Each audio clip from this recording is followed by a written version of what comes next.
Hello grade 8 students. Today we are going to start Unit 9 in your Pupils book. Let's take a look at the topic, shall we? On top of the world. On top of the world என்ன அர்த்தம்? இதில் நாங்கள் ரெண்டு அர்த்தத்தை பார்க்கலாம். உண்மையாலுமே உலகத்தில் உச்சியை அடைகிறது. உச்சியை அடைகிறது என்னன்றதை பற்றி தான் நாங்கள் இந்த லெசனில் பார்க்க போகிறோம். அதே நேரம் நாங்கள் on top of the world வழக்கமாக ஆக்கள் கதைக்கிற நேரம் அவங்க ஒரு விஷயத்தை சாதிச்சிட்டாங்கன்றாலோ இல்லாட்டி ரொம்பவே சந்தோஷமாக உணர்றாங்கன்றாலும் அவங்க I am on top of the world அப்படின்னு சொல்லுவாங்க. Now let's start the lesson. Activity 9.1 Act out. Pasindu is a student of Gajulandam MV.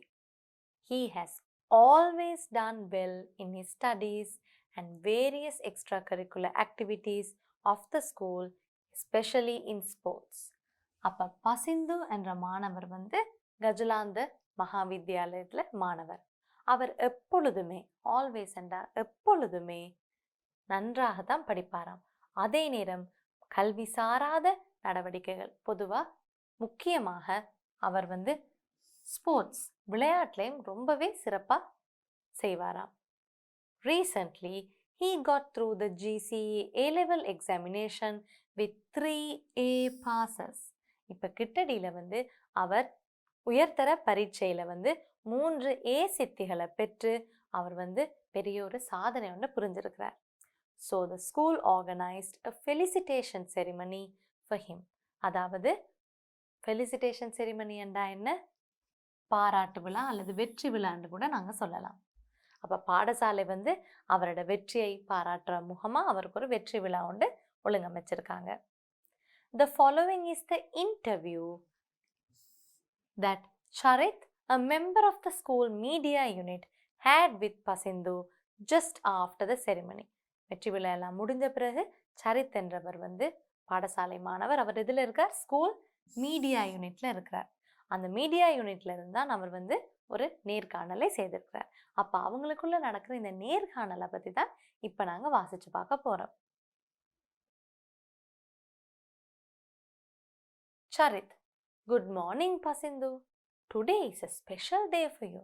காலை வணக்கம் பசிந்து, உங்களுக்கு இன்றைக்கு ஒரு சிறப்பான நாள். Tell me, what are your thoughts at the moment? சொல்லுங்க, இப்போ நீங்கள் என்ன நினைக்கிறீங்க? அப்போ முதலாவதாக நேர்காணல், அதுவும் இப்படி ஒரு வெற்றி விழா எல்லாம் முடிஞ்சு அவர் ரொம்பவே சந்தோஷமாக இருக்கிற நேரம் இந்த இன்டர்வியூ செய்கிறனால இப்படி ஒரு கேள்வியை முன்வைக்கிறார். Pasindu, I feel really happy and honoured. அதாவது நான் ரொம்பவே சந்தோஷமாகவும் எனக்கு நிறைய மரியாதை, ரொம்பவே பெருமிதமாகவும் நான் உணர்றேன். In fact this is one of the happiest days of my life. உண்மையாக பார்க்க போனால் இதுதான் என் வாழ்க்கையிலே ரொம்பவே சந்தோஷமான ஒரு நாள். Charith, you are a role model to all of us. நீங்க எங்களுக்கு எல்லாருக்குமே ஒரு முன்மாதிரியாக இருக்கிறீங்கன்னா, உயர்தரத்தில் 3 A சித்திகள் பெறுறதுன்றது சுலபமான விஷயம் இல்லை. You have been a senior prefect, the captain of the school volleyball team and a school cadet. அதாவது அவர் நிறைய ஒரு ஆல்ரவுண்டர் இருந்திருக்கிறார். சீனியர் ப்ரிஃபெக்டாக இருந்திருக்கிறார். அதே நேரம் வாலிபால் டீம்ல தலைவராக இருந்திருக்கிறார். அதே நேரம் ஸ்கூல் கேடட்டாகவும் இருந்திருக்கிறார். With all that, you managed to get through your A-levels with flying colors. How did you do all this? இதெல்லாம் செஞ்சு கொண்டு நீங்கள் உயர்தரத்திலையும் மிக சிறப்பான பெறுபேறுகளை பெற்றிருக்கீங்க. எப்படி நீங்கள் இது எல்லாத்தையும் செய்தீங்கன்னு கேட்குறார். Well, one reason is that I always try to manage my time as best as I can. முதலாவது காரணம், நான் எப்பொழுதுமே இந்த நேரத்தை சரிவர நான் பயன்படுத்துவேன்.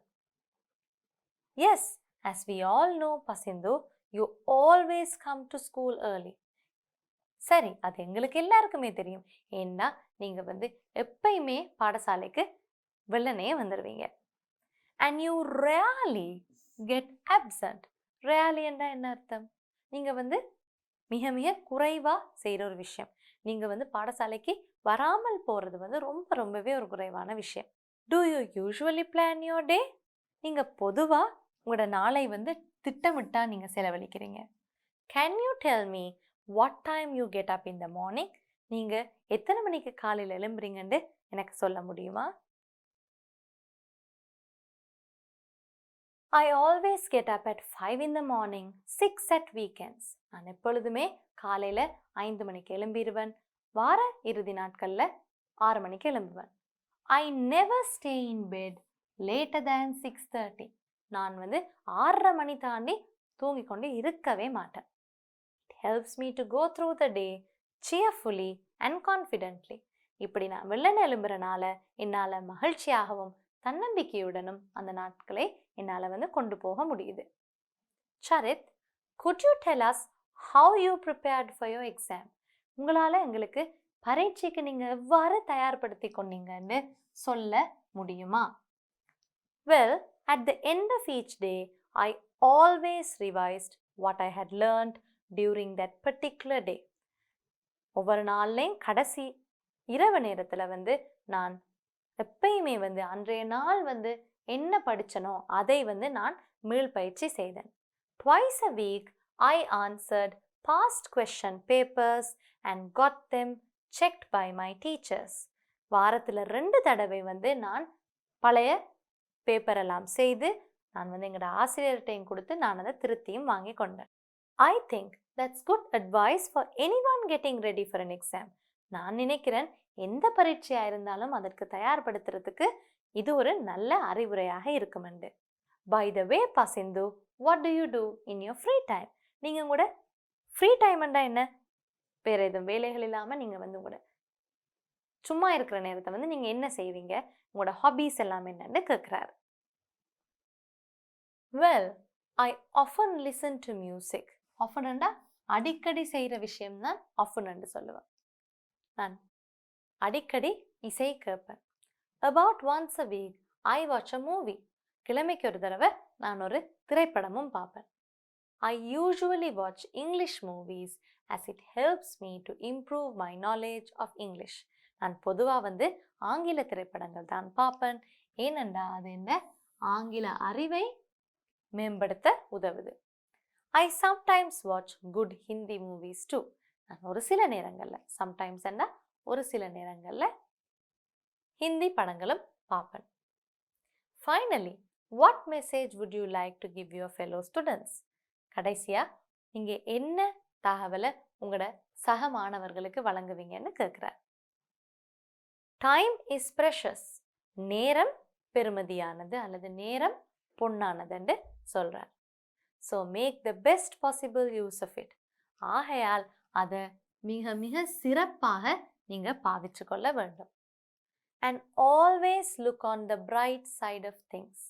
நீங்கள் எப்பொழுதுமே ஒரு விஷயத்தில் நல்லதையே பார்க்கவும் கற்றுக்கொள்ளணும்.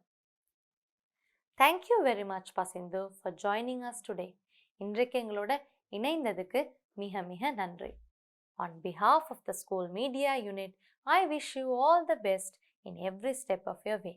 இந்த பாடசாலை மீடியா யூனிட் சார்பாக உங்களுக்கு நான் வாழ்த்துக்கள் தெரிவித்துக் கொள்கிறேன். பாசிந்து சேஸ் தேங்க்யூ. நன்றி சொல்லி இந்த நேர்காணல் வந்து நிறைவுக்கு வருது. Now let's look at some important speaking phrases. ரொம்பவே முக்கியமான நாங்கள் கதைக்கிற நேரம் பாவிக்கக்கூடிய சொற்றொடர்களை பார்ப்போம். In fact, this is one of the happiest days of my life. Get through your A-levels with flying colors. Time is precious, so make the best possible use of it. You are a role model to all of us. I always try to manage my time as best as I can. Always look on the bright side of things. I wish you all the best in every step of your way.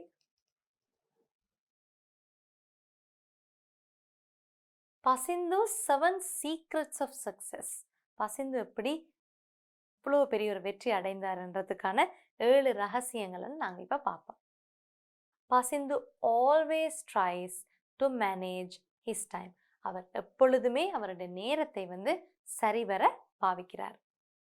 He gets involved in sports. அவர் விளையாட்டுலையும் ஈடுபடுறனால அவரால் வெற்றி அடைய முடிஞ்சிருக்கு. He balances his studies and extracurricular activities. அவர் அவருடைய படிப்பையும் கல்வி சாராத விஷயங்கள் அதாவது விளையாட்டையும் சரிவர கொண்டு சென்றிருக்கிறார். He always comes to school early. அவர் எப்பொழுதுமே பாடசாலைக்கு வெள்ளனே வருவார். He revises his work daily.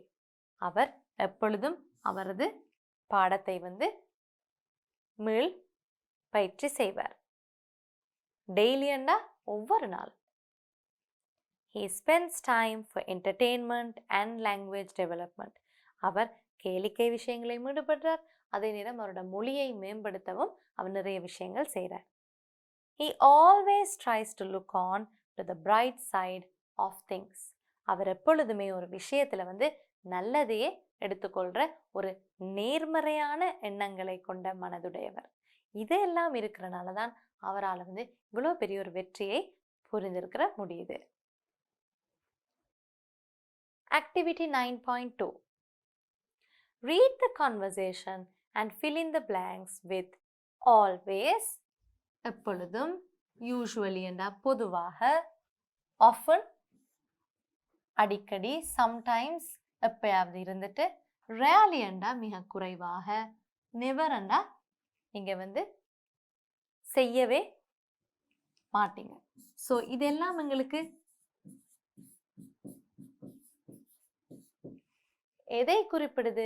இதெல்லாம் நாங்கள் வந்து ஒரு விஷயத்தை எவ்வளோ தடவை செய்கிறோம் என்ற அர்த்தத்தில் தான் இருக்கு. So Pasindu comes to school early. அவர் எப்பொழுதுமே பாடசாலைக்கு வெள்ளனே வருவார். So always comes to school early. Pasindu gets absent.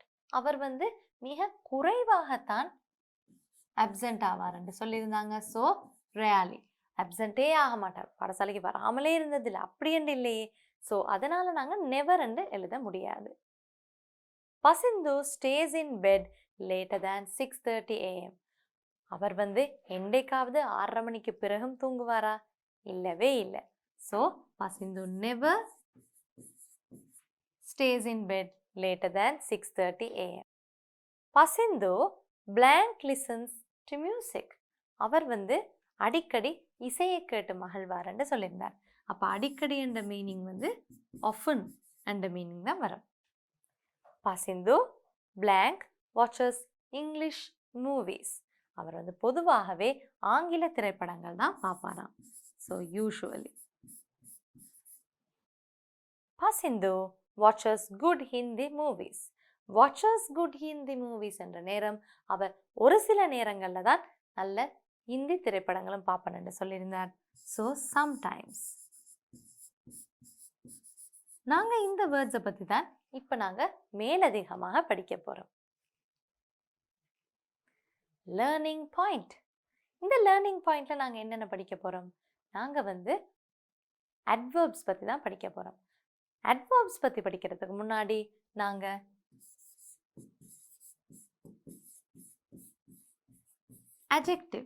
Adjectives என்னன்னு பார்ப்போம். அட்ஜெக்டிவ்ஸ் என்ன? Describe, nouns. adjectives describe nouns. பெயர் அடை மொழி. அதாவது நாங்கள் வந்து பெயர் சொற்களை விவரிக்கிறதுக்கு தான் adjectives பாவிப்போம். adverbs நாங்கள் எதுக்கு பாவிப்போம்? adverbs நாங்கள் பாவிக்கிறது describe verbs. வினை சொல்லை விவரிக்கத்தான் நாங்கள் வந்து adverbs பாவிப்போம். அதே நேரம் adverbsல வந்து இன்னொரு முக்கியமான விஷயமும் இருக்கு.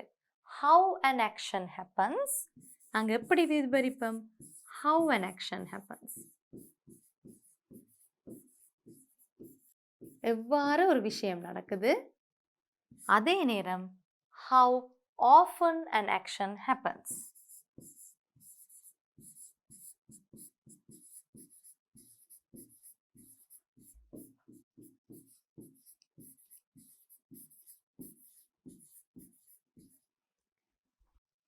அப்போ adverbs-அ பொறுத்த வரைக்கும் வினைச்சொல் என்று வர நேரம் நாங்கள் எவ்வாறு அந்த செயல் நடைபெறுது என்றும் விவரிக்கலாம். அதே நேரம் எவ்வளவு தடவை அந்த செயல் நடக்குது என்றும் நாங்கள் விவரிக்கலாம்.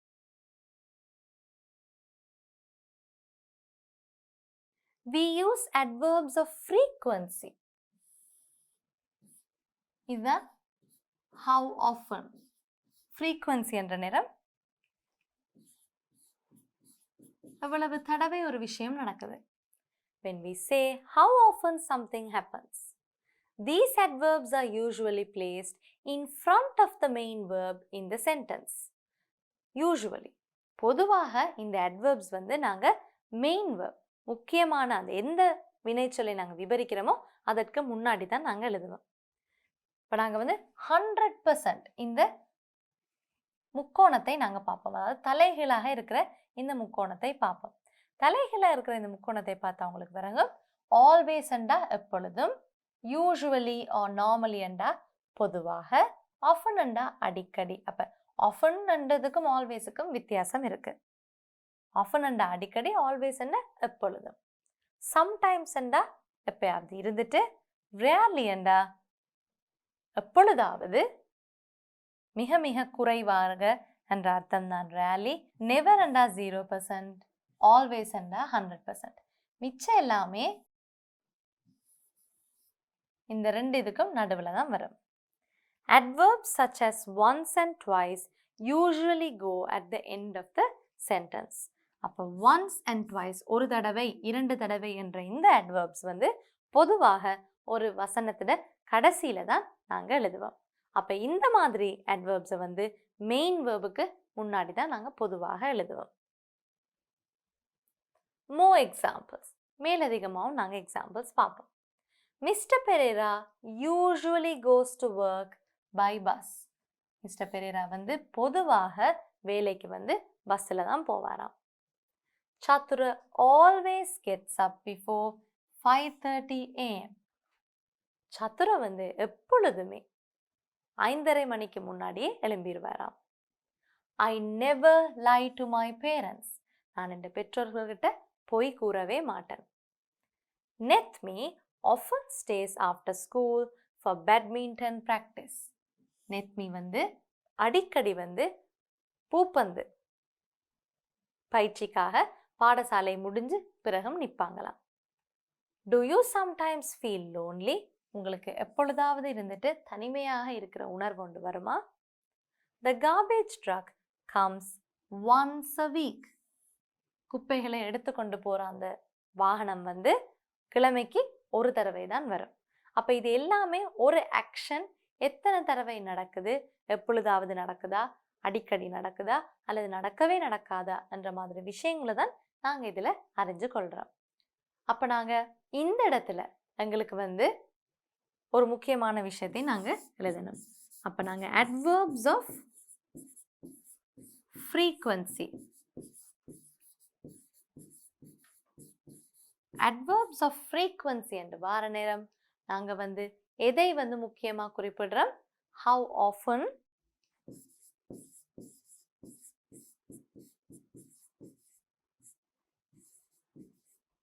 and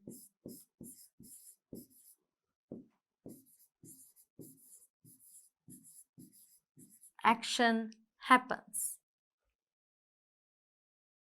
Activity 9.3. The following pictures show certain things that Suresh does. Suresh செய்யக்கூடிய ஒரு சில விஷயங்களை தான் இதுல படத்துல காமிச்சிருக்காங்க. Look at the pictures and write sentences using the adverbs given. படங்களை பார்த்து நாங்க வசனங்கள் எழுதணும். The first one is done for you. முதலாவது உங்களுக்காக எழுதி காமிச்சிருக்காங்க. Always. Suresh always helps his mother. Suresh எப்பொழுதுமே அம்மாவுக்கு உதவி செய்வார். Usually. அப்ப சுரேஷ்ட படத்தை கொடுத்து அவர் நண்பர்களோட விளையாடுற மாதிரி எழுதுறதுனால நாங்க இங்க எழுதலாம் he usually plays with his friends. Often. அவர் வந்து அடிக்கடி வந்து புத்தகம் வாசிப்பார். So we can write he often reads books.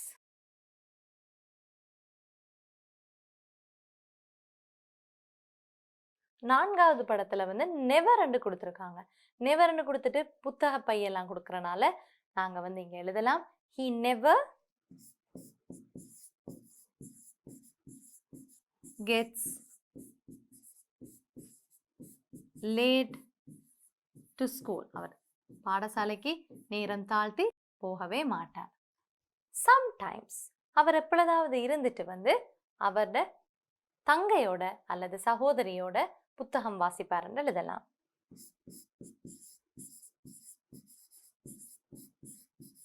He sometimes reads books with his sister. Rarely அவர் ரொம்ப மிக மிக குறைவான நேரங்களில் தான் அவர் கையில் இருக்கிறது ஒரு சாண்ட்விச், இது நாங்கள் அதை பிரெட்னு கூட நாங்கள் சொல்லலாம். அவர் வந்து பிரெட் சாப்பிடுவார். So he rarely eats bread. You should use these words, adverbs of frequency, to write more sentences. Activity 9.4. Get into groups of 5. 5 குழுக்களாக, ஒரு குழுவில் 5 பேர் இருக்கிற மாதிரி நீங்கள் பிரியணும். Each member should construct a sentence about himself or herself using one of the adverbs given below. குழுவில் இருக்கிற ஒவ்வொருத்தரும் கீழே கொடுத்திருக்கிற adverbs பாவிச்சு ஒரு வசனம் எழுதணுமா. The leader of each group should report the sentences to the class. ஒவ்வொரு குழுவோட தலைவரும் வந்து அந்த வசனங்களை கிளாஸுக்கு ஒப்புவிக்கணும். Example, Dinith usually gets up at 5:30 in the morning. அவர் பொதுவாக காலையில் 5:30 மணிக்கெல்லாம் எழும்பிடுவாராம். இப்போ எங்களுக்கு வந்து என்னென்ன வார்த்தைகள் கொடுத்துருக்காங்க? Usually, normally, sometimes, rarely, often, always, never and adverbs of frequency கொடுத்துருக்காங்க. இந்த adverbs of frequency பாவிச்சு நாங்கள் வந்து வசனங்கள் இப்போ எழுதுவோம். Firstly, we can write, முதலாவதா எழுதலாம். We can choose the word rarely and write Ram rarely gets absent from school. Ram வந்து மிக மிக அரிதாகத்தான் பாடசாலைக்கு வராமல் இருப்பார். Secondly, we can write, choose the word normally. Normally என்றாலும் usually என்றாலும் ஒரே அர்த்தம் தான். So we can write Kamala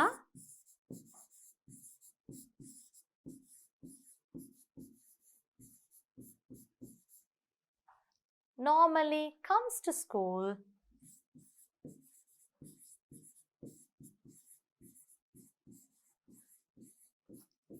by car. Kamala வந்து பொதுவாகவே பாடசாலைக்கு கார்ல தான் வருவாங்க. Next, we can choose the word often. அடிக்கடி செய்கிற ஒரு வேலையா நாங்கள் என்ன எழுதலாம்? மீரா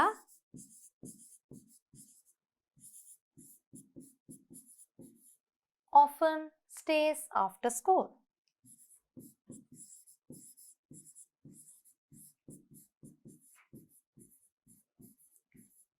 அடிக்கடி பாடசாலை விட்டு பிறகும் நிற்பாங்க. Then we can choose the word always.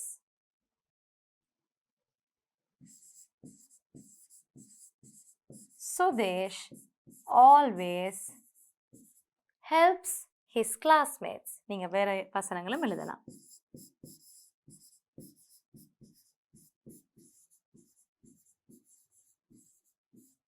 Sudesh வந்து எப்பொழுதுமே அவரோட சகபாடிகளுக்கு வந்து உதவி செய்வார்.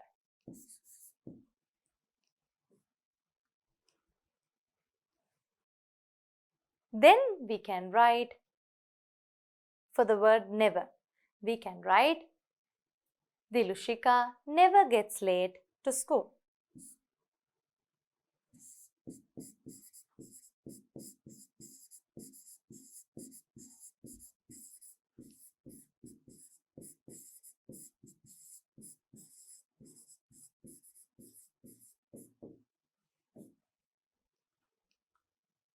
Then we can write for the word sometimes. Dinesh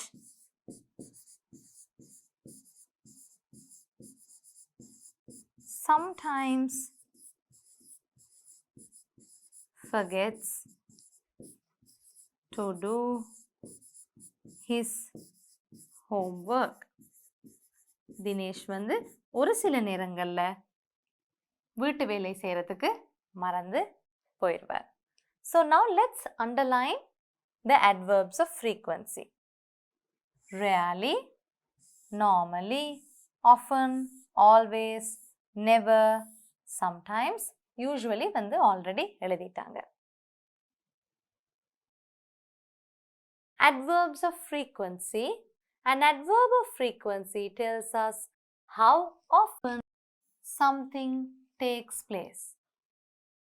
எவ்வளோ தடவை ஒரு விஷயம் நடக்கும்ன்றதை தான் இங்கே வந்து நாங்கள் பார்க்க போகிறோம். இப்போ இதுக்கெல்லாம் அர்த்தத்தை பார்ப்போம். Always, I always wake up at 5 o'clock. நான் எப்பொழுதுமே 5 மணிக்கு எழும்புவேன். Usually, I usually come home after work. நான் வந்து பொதுவாக வேலை முடிய வீட்டுக்கு தான் போவேன்.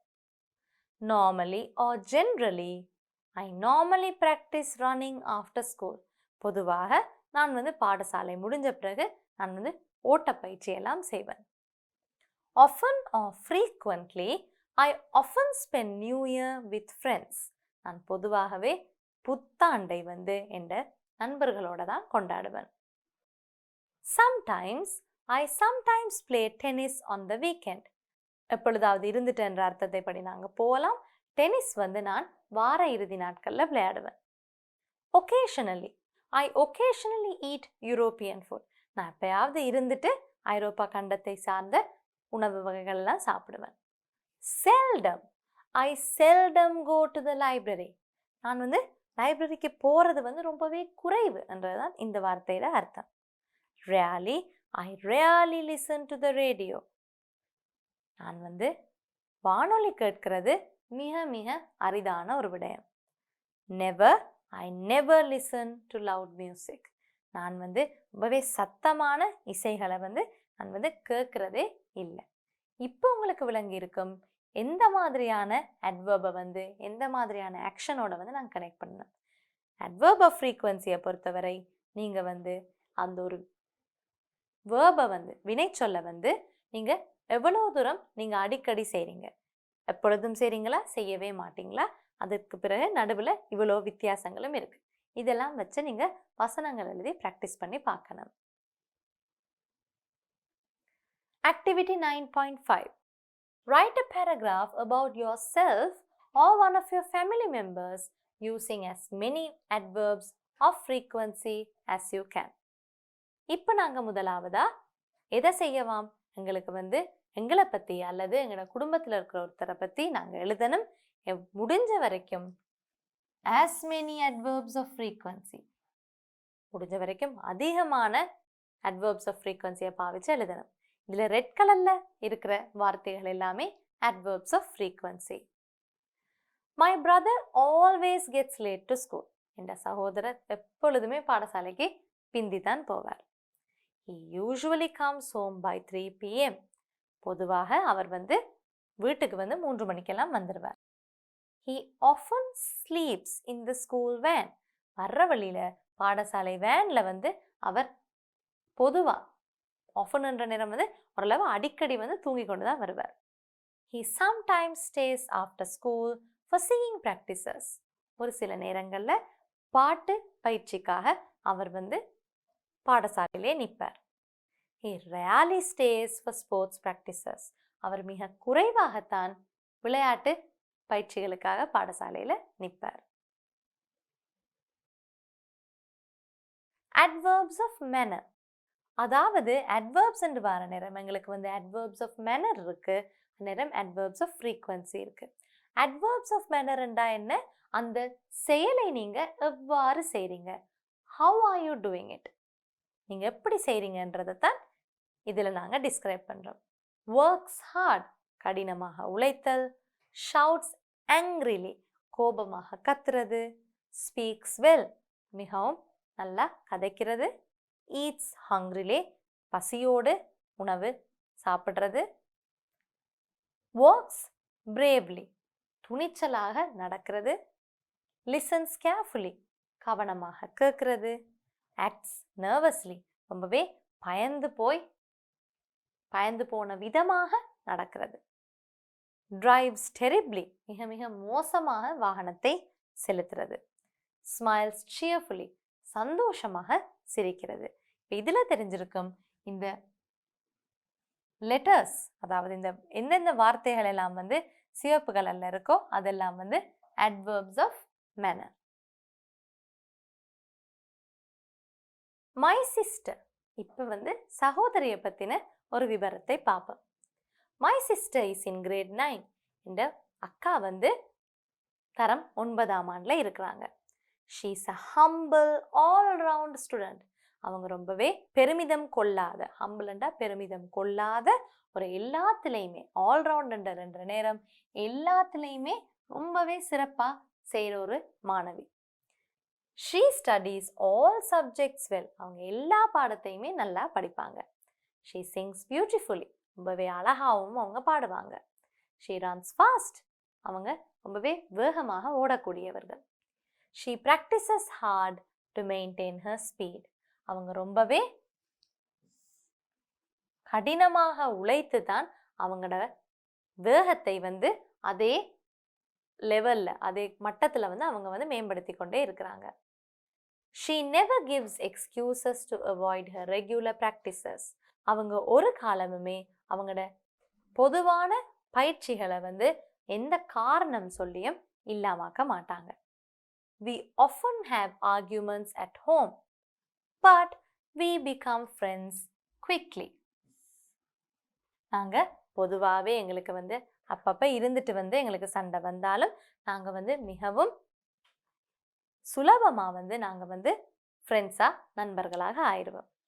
she also helps our parents willingly at home. அவங்க ரொம்பவே விருப்பத்தோட எங்களோட பெற்றோர்களுக்கு வீடுகளில் வந்து உதவி செய்வாங்க. she treats her friends kindly too. அவங்களோட நண்பர்களையும் மிகவும் கருணை உள்ளத்தோட தான் நடத்துவாங்க. இப்போ இந்த பேராகிராஃப்ல வந்து நாங்கள் adverbs of manner தான் பார்த்தோம். முதல்ல இருந்த பேராகிராஃப் வந்து adverbs of frequency-யை பார்த்தோம்.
Activity 9.6. Given below is an introduction about a great Sri Lankan woman. Read it carefully. கீழே கொடுத்திருக்கிற பேசேஜில் வந்து ஒரு மிக பெரிய சாதனை படைத்த இலங்கை பெண்மணியை பற்றி தான் நாங்கள் இப்போ வாசித்து பார்க்க போகிறோம். அவங்க என்ன சாதனை புரிஞ்சாங்கன்னு பார்ப்போம். டாப் ஆஃப் த வேர்ல்ட் உலகத்தின் உச்சி. ஜயந்தி குரு உத்தும்பல was the first Sri Lankan to reach the summit of Mount Everest. The first Sri Lankan முதல் இலங்கையர்.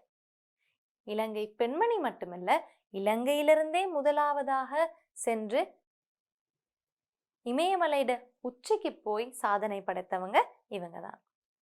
This great achievement of hers makes Sri Lanka one of the few countries in the world in which a woman has been the first person to reach the highest mountain peak on earth. மிக குறைவான நாடுகள்ல தான் முதலாவதாகவே அவங்க அந்த நாட்டை பிரதிநிதித்துவப்படுத்தி இமயமலை உச்சிக்கு சென்றது ஒரு பெண்ணாக இருந்திருக்காங்க. அந்த பட்டியல்ல இலங்கையும் சேர்ந்திருக்கு.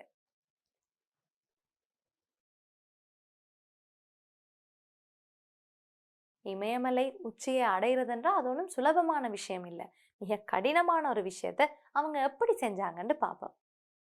Jayanthi was born in 1979 in Colombo. அவங்க கொழும்புல 1979ஆம் ஆண்டு பிறந்திருக்காங்க.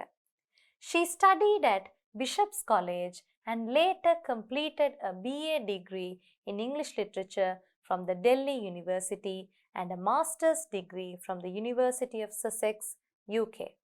அவங்க அவங்களோட ஆரம்ப கால படிப்பை பிஷப்ஸ் காலேஜில் படிச்சிருக்காங்க. பிறகு அவங்களோட பிஏ டிகிரி அண்டா பேச்சுலர் ஆஃப் ஆர்ட்ஸ் டிகிரியை ஆங்கில இலக்கியத்தில் டெல்லி பல்கலைக்கழகத்திலேருந்து பெற்றிருக்கிறாங்க. அதே நேரம் மாஸ்டர்ஸ் டிகிரியை யூனிவர்சிட்டி ஆஃப் சசெக்ஸ், பிரித்தானிய ராஜ்யத்தில் இருக்கிற சசெக்ஸ் என்ற பல்கலைக்கழகத்திலேருந்து பெற்றிருக்கிறாங்க. In a recent interview, சமீபத்தில் நடந்த ஒரு நேர்காணல்ல அவங்க என்ன சொல்லியிருக்கிறாங்க?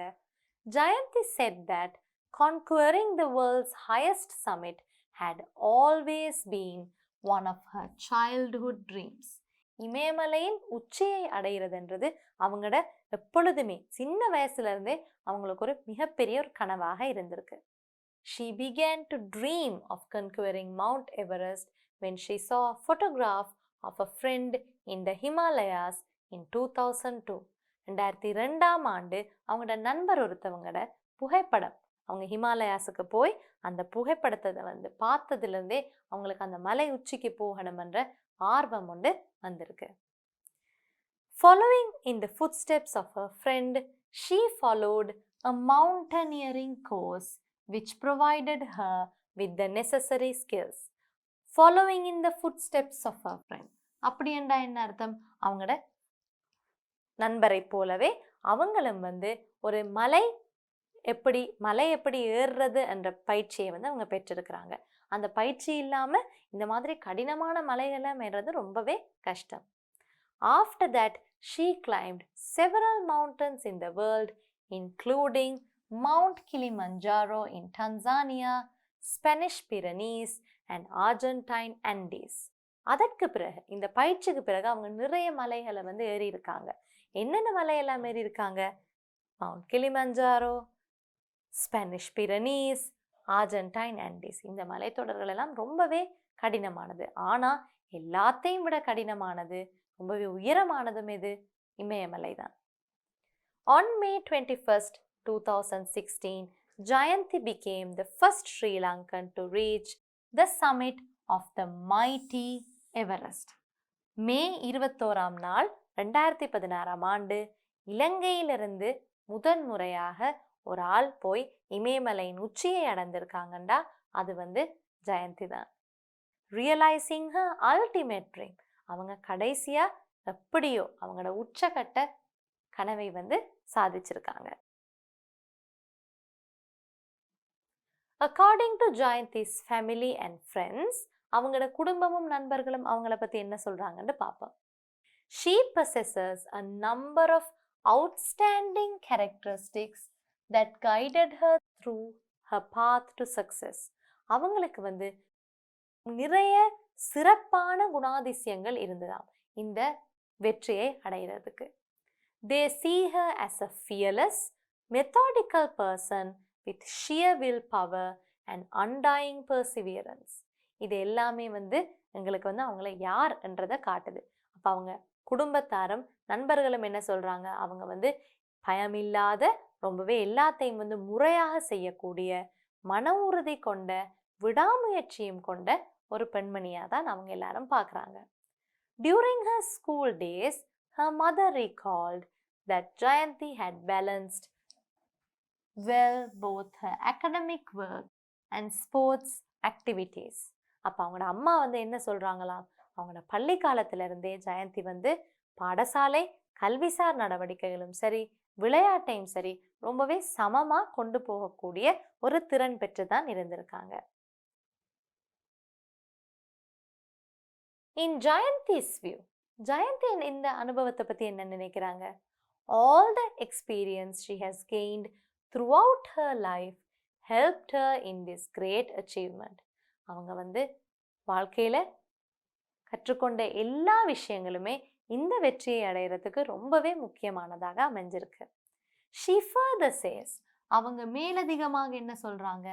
That she had to go through a grueling training including rock climbing, ice climbing, survival skills and other rigorous physical activities. அப்போ வந்து அவங்களுக்கு வந்து மிக கடினமான ஒரு பயிற்சி இருந்திருக்கு. ராக் கிளைம்பிங்னா பாறை எப்படி ஏறுறது, ஐஸ் கிளைம்பிங் உங்களுக்கு தெரியும் இமயமலை வந்து பனி சூழ்ந்த ஒரு மலை. அப்போ பாறைகள் மட்டும் ஏற தெரிஞ்ச பத்தாது, எப்படி பனிப்பாறைகளை ஏறவும் தெரிஞ்சிருக்கணும். அதே நேரம் சர்வைவல் ஸ்கில்ஸ், எப்படி உயிர் வாழ்றதுன்ற ஒரு சில அடிப்படை பயிற்சியும் அவங்க பெற்றிருக்கிறாங்க. அதே நேரம் மிக கடினமான உடல் பயிற்சியும் அவங்க செய்திருக்கிறாங்க. And also the mental strength which helped in increasing the level of endurance. அவங்களோட தாங்கும் திறனை அதிகரிக்கக்கூடிய உடற்பயிற்சியும் சரி மனதிடத்தையும் சரி அவங்க வளர்த்து கொண்டு இருந்திருக்காங்க. She thanks her mountaineering team. அவங்களோட மலையை வந்து எப்படி ஏறுறதுண்டு அவங்களுக்கு சொல்லி கொடுத்த அவங்களோட சேர்ந்து ஏறிய குழுவை அவங்க வந்து நன்றி சொல்கிறாங்க. Friends and family for their generous support. நண்பர்கள் மற்றும் குடும்பத்தினரை வந்து அவங்களோட அளப்பரிய துணைக்கு வந்து அவங்க வந்து நன்றி தெரிவிக்கிறாங்க. இப்போ இந்த பேசேஜ்லேருந்து உங்களுக்கு தெரிஞ்சிருக்கும் on top of the world என்ற நேரம் இந்த யூனிட்க்கு ஏன் இந்த பேர் கொடுத்துருக்காங்கன்னு. ஏனெண்டா இலங்கையை பொறுத்த வரைக்கும் இலங்கையிலிருந்து முதலாக போய் இமயமலை உச்சிக்கு அடைந்ததும் சரி, அதே நேரம் அது ஒரு பெண்ணாகவும் இருந்தது சரி இலங்கையில் நடந்திருக்கு.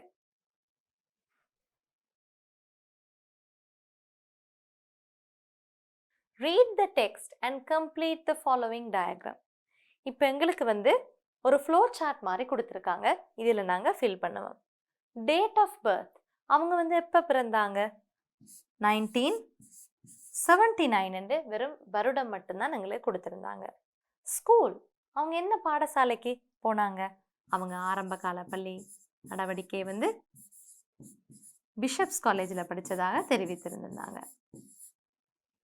ஹையர் எஜுகேஷன், மேலதிகமான படிப்பு வந்து அவங்க வந்து பிஏ இன் இங்கிலீஷை வந்து டெல்லி யூனிவர்சிட்டியிலேருந்து பெற்றுக்கொண்டிருந்தாங்க. So we can right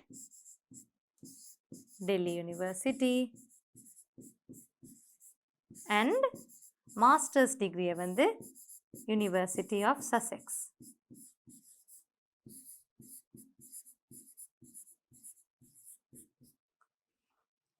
dream, அவங்களோட கனவு எதுவாக இருந்திருக்கு?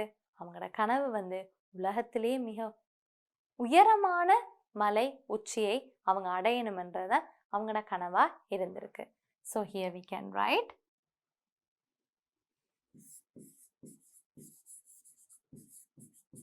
conquering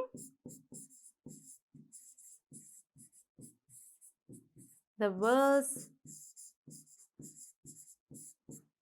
highest summit.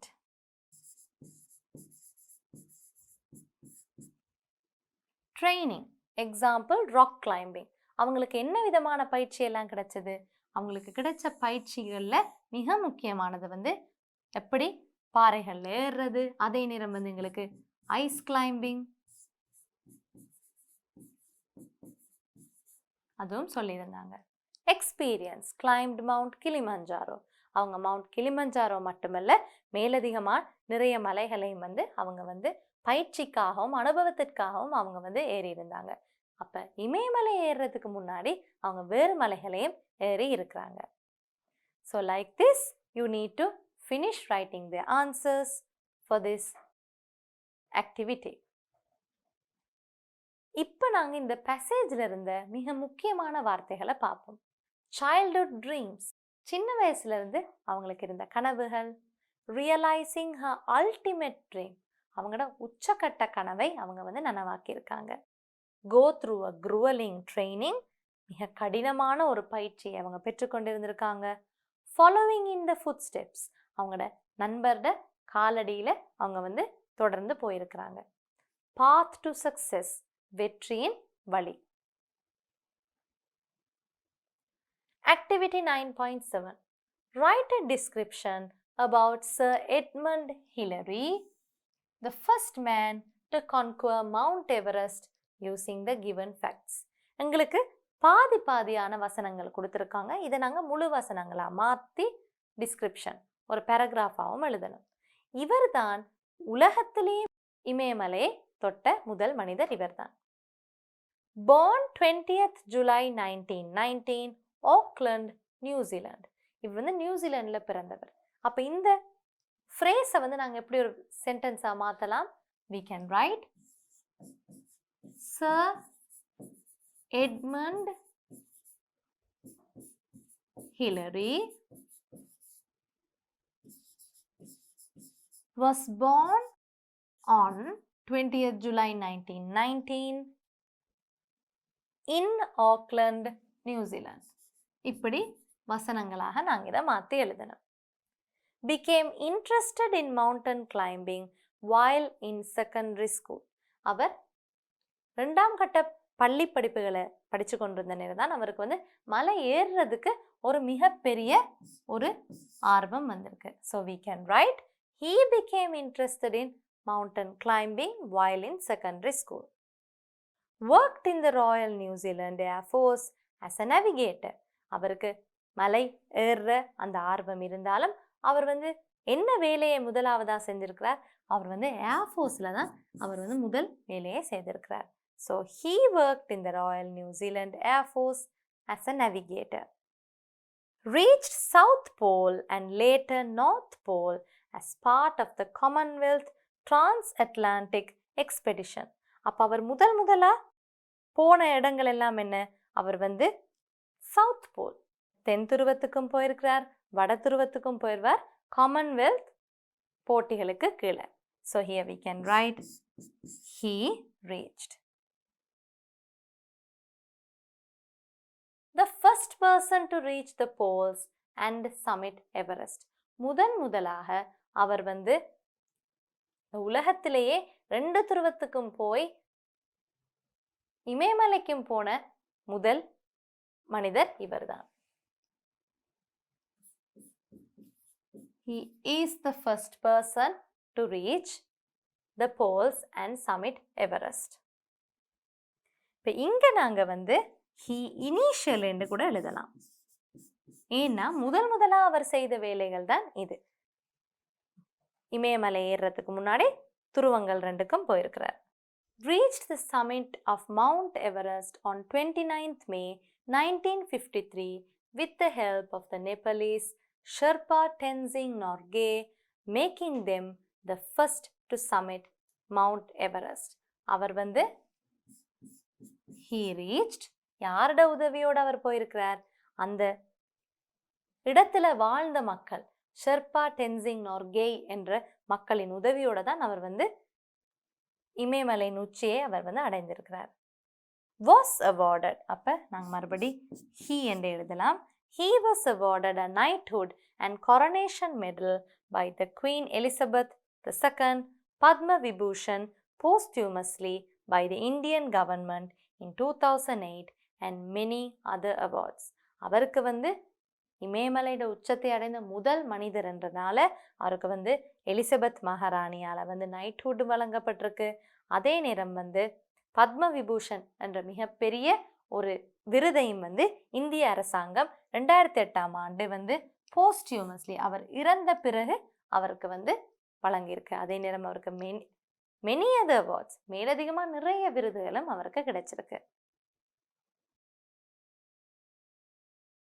இப்ப நாங்க இந்த பேசேஜை தொடர்ந்து வாசிச்சு பார்ப்போம். Sir Edmund Hillary was born on 20th July in Auckland, New Zealand. He became interested in mountain climbing while in secondary school. பாடசாலையில் இருக்கிற நேரமே அவருக்கு வந்து மலை ஏறுறதுன்னா ஒரு ஆர்வம் வந்துட்டு. He initially worked in the Royal New Zealand Air Force as a navigator. ஆரம்ப காலங்களில் வந்து ஏர்ஃபோர்ஸில் தான் அவர் வேலை செஞ்சிருக்கிறார்.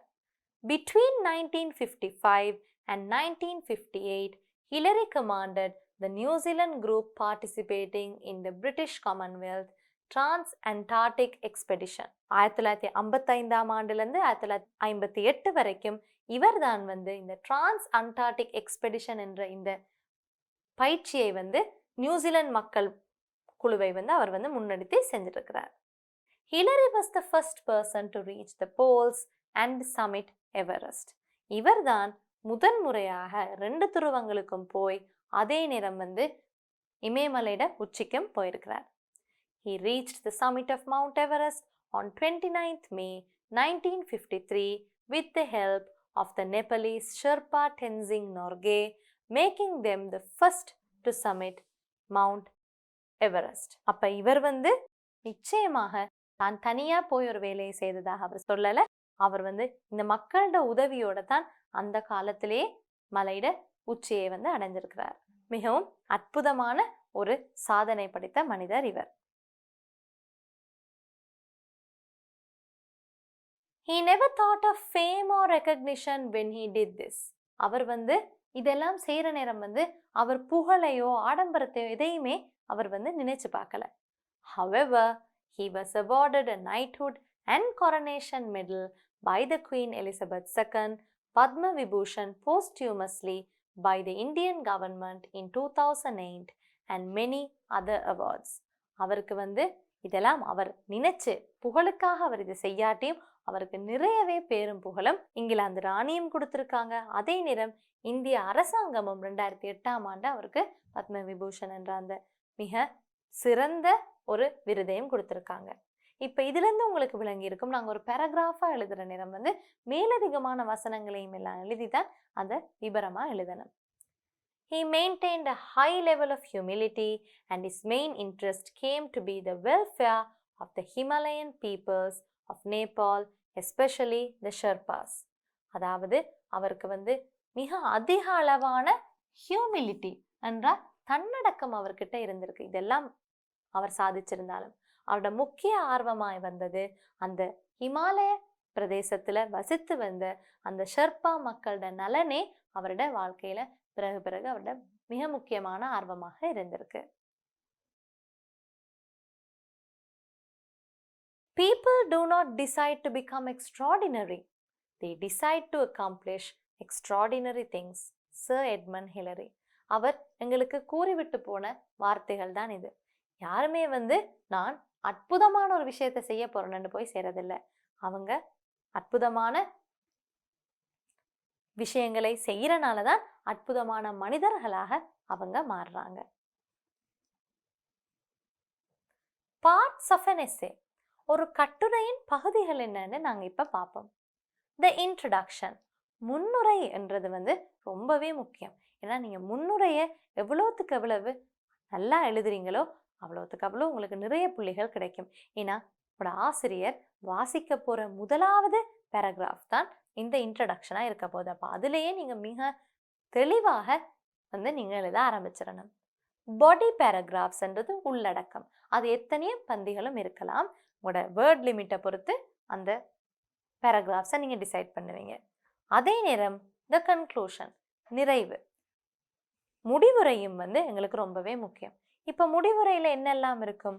முடிவுரையில வந்து நிச்சயமாக நீங்க இதுவரைக்கும் இன்ட்ரடக்ஷன்லையும் பாடியிலையும் நீங்க சொன்ன விஷயங்கள் எல்லாத்தையும் சுருக்கமாக எழுதி உங்களோட கடைசியா நீங்க என்ன நினைக்கிறீங்க, உங்களோட கருத்து என்னன்றதையும் எழுதி நீங்க வந்து உங்களோட கட்டுரைகளை வந்து நிறைவு செய்யணும். Now let's look at an essay. Never give up. முயற்சியை என்றைக்குமே கைவிடக்கூடாது.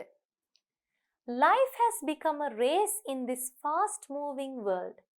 துரிதகதியா இயங்குற இந்த வாழ்க்கையில எங்களோட வாழ்க்கை ஒரு ஓட்டமாக மாறிட்டு. But winning is neither easy nor the end point.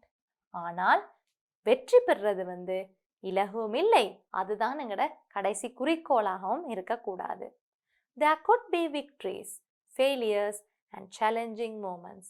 ஏனென்றா எங்களோட வாழ்க்கையில வெற்றியும் இருக்கும், தோல்வியும் இருக்கும், சவால் நிறைந்த தருணங்களும் இருக்கும். We need to face them without giving up. நாங்க வந்து அது எல்லாத்துக்குமே வந்து முயற்சியை கைவிடாம முகம் கொடுக்க வேண்டும். We have to keep trying till we meet success in life. நாங்க வந்து வெற்றி அடைகிற வரைக்கும் முயற்சி செய்து கொண்டே இருக்கணும். இப்போ இந்த இன்ட்ரடக்ஷன்ல உங்களுக்கு தெரிஞ்சிருக்கும் தலைப்புக்கு பொருத்தமான முன்னுரையை தான் நீங்க எழுதணும். Patience and hard work play a large part in achieving success. பொறுமையும் கடின உழைப்பும் வந்து வெற்றி அடைகிறதுக்கு மிகப்பெரிய பங்கு வகிக்கிறது. A genuine attempt and a positive attitude are also very important. Genuine attempt. உண்மையாவே நாங்க ஒரு விஷயத்துக்காக உழைக்கிற அந்த முயற்சியும் ஒரு நேர்மறையான எண்ண போக்கும் வந்து இருக்கிறதும் மிக முக்கியம். How many of us have succeeded in the first attempt?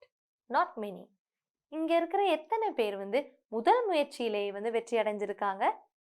மிக குறைவான பேர் தான் அப்படி அடைஞ்சிருக்காங்க. We can consider the great scientist Thomas Alva Edison as an example to prove this.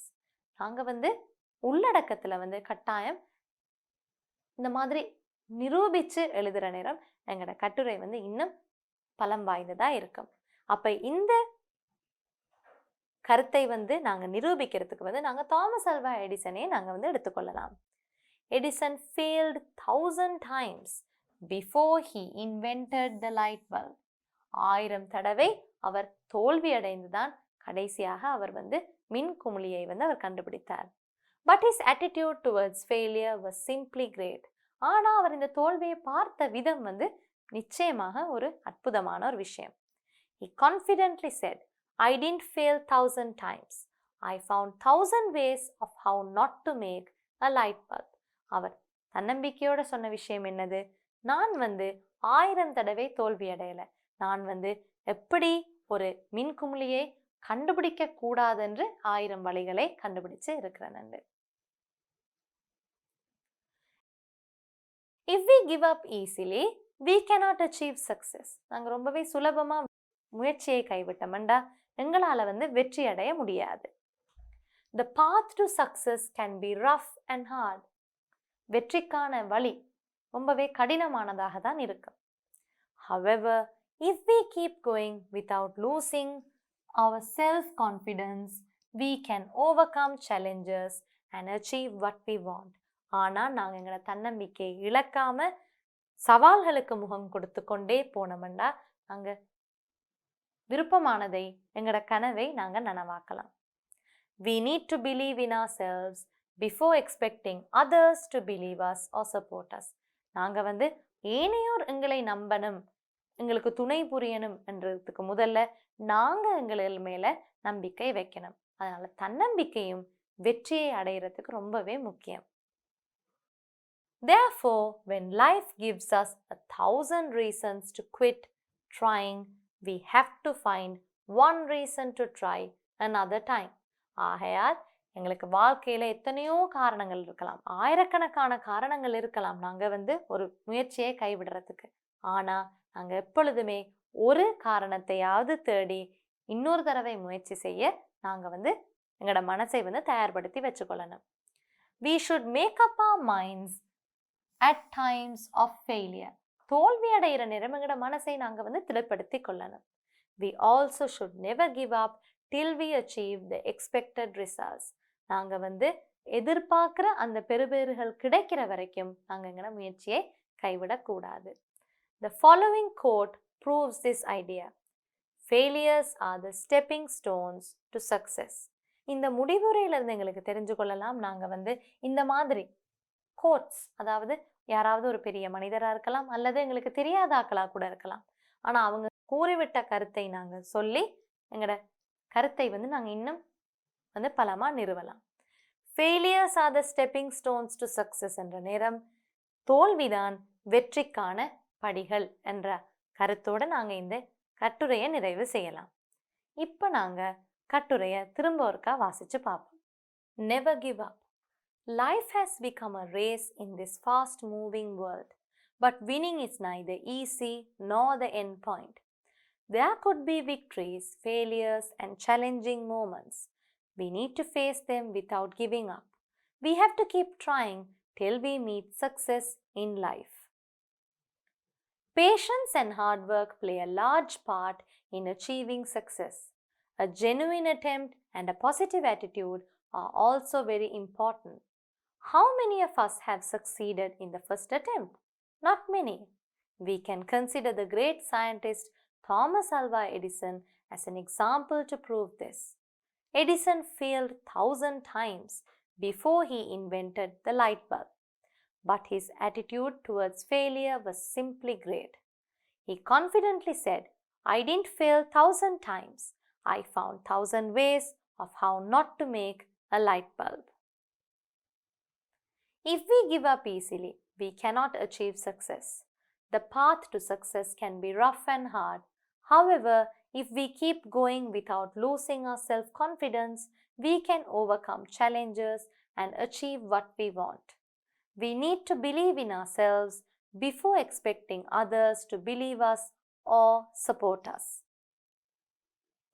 Therefore, when life gives us 1,000 reasons to quit trying, we have to find one reason to try another time. We should make up our minds at times of failure. We also should never give up till we achieve the expected results. The following quote proves this idea. Failures are the stepping stones to success. Now let's look at what we learned. Adverbs of manner, adverbs of frequency. ரெண்டு வித்தியாசமான adverbs-ஐ நாங்கள் பார்த்தோம்.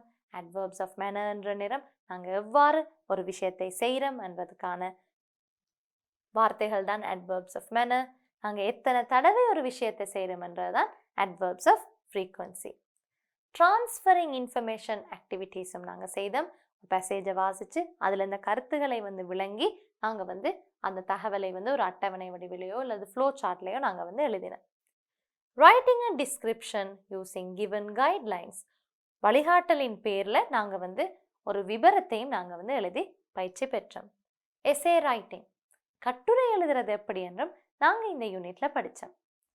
Now we have come to the end of Unit 9 in your Pupils book. Let's go and write the answers for Unit 9 workbook activities as well.